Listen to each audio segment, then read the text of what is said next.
ଜଣେ ରାଜନୈତିକ ବ୍ୟକ୍ତି ସାଂସଦ କହୁଛନ୍ତି ଯେ ସିଏ ମଲ୍ଟି ଅର୍ଗାନ ଫେଲିୟର ହେଇଗଲାଣି, ଆଉ ଜଣେ ରାଜନୈତିକ ବ୍ୟକ୍ତି କହୁଛନ୍ତି ଯେ ସାଲାଇନ ଆବଶ୍ୟକତା ଅଛି। ମୁଁ ପଛରେ ଯିଏ କହିଛନ୍ତି ସାଲାଇନ ଆବଶ୍ୟକତା, ତାଙ୍କୁ ଖାଲି ଆମେ ଯଦି ଇତିହାସ ପୁସ୍ତକ ଥିଲା ସମ୍ବଲପୁରରେ ତାଙ୍କର ରାଜ୍ୟ ସଭାପତିଙ୍କ ଉପସ୍ଥିତିରେ ଯେଉଁ ବାଡ଼ିଆ ପିଟା ହେଇକରି ଯେଉଁ ଅବସ୍ଥା ହେଇଥିଲା ଏକ ଜାତୀୟ ଦଳର, ତାକୁ ସେ ସମ୍ପର୍କରେ ମୁଁ ଟିକେ ଚେତେଇ ଦେଉଛି, ସେ ସେଇଠି ମନେ ପକା। ସାଲାଇନ ତ ପର କଥା, ଗୋଟିଏ ଦୁଇଟି ରାଜନୈତିକ ଦଳ ଅଛନ୍ତି, ସେ ସର୍ବଭାରତୀୟ ଦଳ, ଆମେ ଗୋଟିଏ ବୃହତ୍ ଆଞ୍ଚଳିକ ଦଳ, ଯାହାକି ଦୀର୍ଘ ଓଡ଼ିଶାବାସୀ ତାଙ୍କୁ ନବୀନ ସଂସଦରେ ନବୀନ ପଟ୍ଟନାୟକଙ୍କୁ ଶାସନ କରିବାର ସୁଯୋଗ ଦେଇଥିଲେ, ସମସ୍ତେ ଦେଇଥିଲେ। ଆଉ ଏମାନେ ଭୁଲି ଯାଉଛନ୍ତି ଯେ 24 ବର୍ଷ ଭିତରେ 9 ବର୍ଷ ତୁମେ ସେଇ ସରକାରର ଅଂଶୀଦାର ଥିଲ।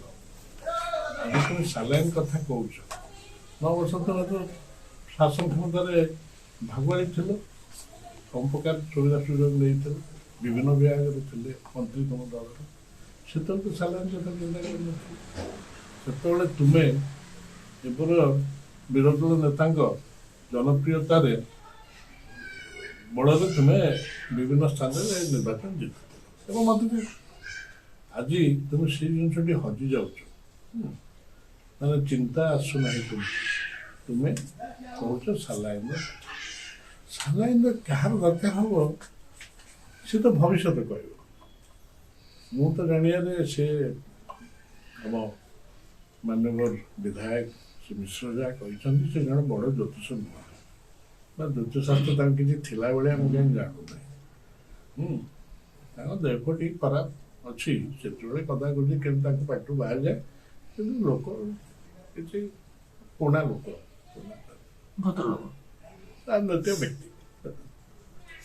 ସାଲାଇନ ତ ଭବିଷ୍ୟତ କହିବ, ବାକି ମାନବ ସାଂସଦ ଯୋଉ କହିଛନ୍ତି ଆମ ଶ୍ରୀଯୁକ୍ତ ମାଝୀ ନା ମଲ୍ଟି ଅର୍ଗାନ ସେଇଟା ଡାକ୍ତରମାନେ ଜାଣନ୍ତି ମଲ୍ଟି ଅର୍ଗାନ ଫେଲିୟର କୋଉ ସ୍ତରରେ ଅଛି।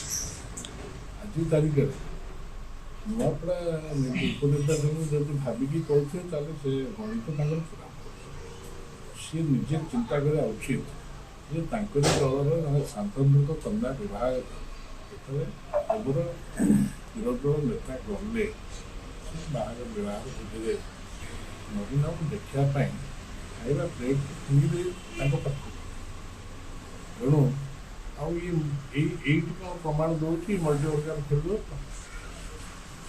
ନେତାଙ୍କର ଦଳ ଉପରେ କ'ଣ କହୁଛି ମଲ୍ଟି ଅର୍ଗାନ ଫେଲିୟର। ସେଇଟା ବିଧି ବ୍ୟବସ୍ଥା ଉପରେ ଗଣତାନ୍ତ୍ରିକ ବ୍ୟବସ୍ଥା ସମସ୍ୟା ଅଛି, ରାଜନୈତିକ ପ୍ରକ୍ରିୟା ଅଛି, ନିର୍ବାଚନ ଅଛି, ଭବିଷ୍ୟତ କହିବ ସାଲାଇନ ଆବଶ୍ୟକତା ଅଛି କି ମଲ୍ଟି ଅର୍ଗାନ ଫେଲିୟରଙ୍କ ଭାଷାରେ ହେଇଯାଇଛି ନା ନ ହେଇଛି।